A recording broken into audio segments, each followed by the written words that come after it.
राधे दोस्तों, आइए सावन माह महत्तम कथा अध्याय 29 सुनेंगे। इस अध्याय में हम श्रावण मास में किए जाने वाले व्रतों का काल निर्णय जानेंगे।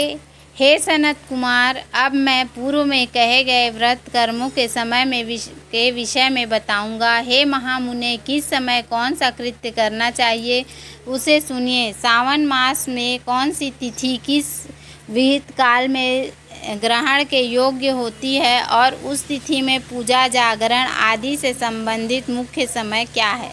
उन व्रतों के वर्णन के समय कुछ व्रतों का समय तो पूर्व के अध्यायों में बता दिया गया है। नक्त व्रत का समय ही विशेष रूप से उन व्रतों तथा कर्मों में उचित बताया गया है। दिन में उपवास करें तथा रात्रि में भोजन करें, यही प्रधान नियम है। सभी व्रतों का उद्यापन उन व्रतों की तिथियों में ही होना चाहिए। यदि किसी कारण से उन तिथि में उद्यापन असंभव हो तो पंचांग शुद्ध दिन में एक दिन पूर्व अधिवासन करके तथा दूसरे दिन आदर पूर्वक होम आदि कृत्यों को करो। धारण पारण व्रत में तिथि का घटना व बढ़ना कारण नहीं है। श्रावण मास के शुक्ल पक्ष की प्रतिपदा तिथि में संकल्प करके उपवास करें, पुनः दूसरे दिन पारण करें, इसके बाद दूसरे दिन उपवास करें। इसी क्रम से करते रहें।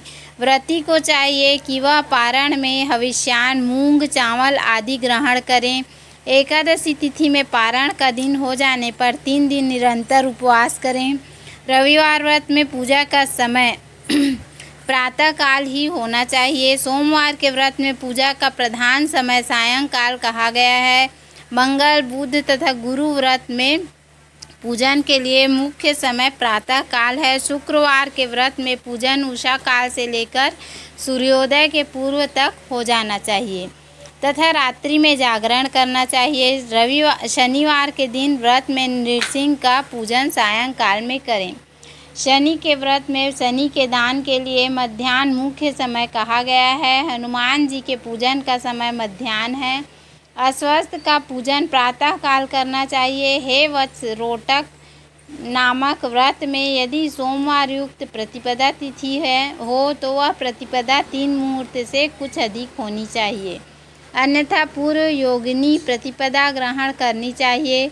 औदुंबरी द्वितीया सायंकाल व्यापनी मानी गई है। यदि दोनों तिथियों में पूर्व वेद हो तो तृतीया संयुक्त द्वितीया ग्रहण करनी चाहिए। स्वर्ण गौरी नामक व्रत की तृतीया तिथि चतुर्थी युक्त होनी चाहिए। गणपति व्रत के लिए तृतीया विशुद्ध चतुर्थी तिथि प्रशस्त होती है। नागों के पूजन में षष्ठी युक्त पंचमी प्रशस्त होती है। सुपोधन व्रत में सायंकाल सप्तमी युक्त षष्ठी श्रेष्ठ होती है।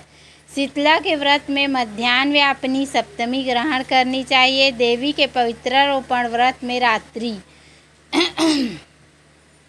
व्यापनी अष्टमी तिथि ग्रहण करनी चाहिए। नक्त व्यापनी कुमारी नवमी प्रशस्त मानी जाती है। इसी प्रकार आशा नामक 10वीं तिथि है, वह भी नक्त व्यापनी होनी चाहिए। विद्य एकादशी का त्याग करना चाहिए। हे मुने, इतने वेद के विषय में सुनिए। एकादशी व्रत के लिए अरुणोदय में 10वीं का वेद वैष्णव के लिए तथा सूर्योदय में 10वीं का वेद स्मार्तों के लिए नित्य होता है। रात्रि के अंतिम प्रहर का आधा भाग अरुणोदय होता है। इसी रीति से जो द्वादशी हो वह पवित्रारोपण में ग्रह है। कामदेव के व्रत में त्रयोदशी तिथि रात्रि व्यापनी होनी चाहिए और उसमें भी द्वितीया व्यापनी त्रयोदशी हो तो वह अति प्रशस्त होती है। शिव जी के पवित्रारोपण व्रत में रात्रि व्यापनी चतुर्दशी होनी चाहिए, उसमें भी जो चतुर्दशी अर्धरात्रि व्यापनी होती है वह अति श्रेष्ठ होती है।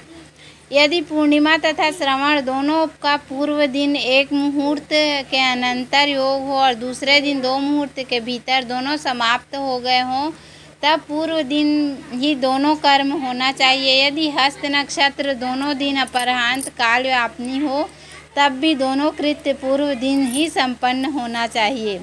श्रावण कर्म में उपाकर्म प्रयोग के अंत में दीपक काल माना गया है और सर्व बलि के लिए भी वही काल बताया गया है।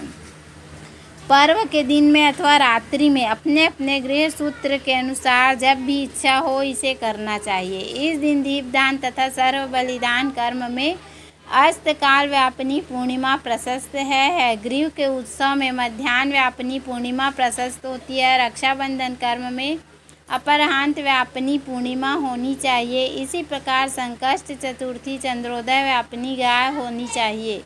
यदि चंद्रोदय व्यापिनी चतुर्थी दोनों दिनों में हो अथवा दोनों दिनों में ना हो तो भी चतुर्थी व्रत पूर्व दिन में करना चाहिए। गणेश चतुर्थी, गौरी चतुर्थी तथा बहुला चतुर्थी, इन चतुर्थियों के अतिरिक्त अन्य सभी चतुर्थियों के पूजन के लिए पंचमी विद्या कही गई है। जन्माष्टमी तिथि निश्चित व्यापिनी ग्रहण करनी चाहिए।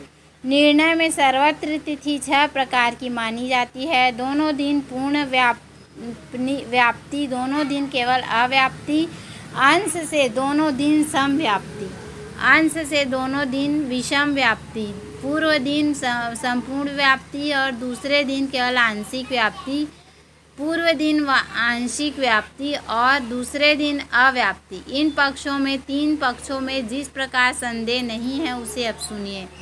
विषम व्याप्ति में अंश व्याप्ति से अधिक व्याप्ति उत्तम होती है। एक दिन तिथि पूर्णा है, वही दूसरे दिन अपूर्णा कही जाती है। पिठौरा नामक व्रत में मध्याह्न व्यापिनी अमावस्या शुभ होती है और वृषभों के पूजन सायंकाल व्यापिनी अमावस्या शुभ होती है।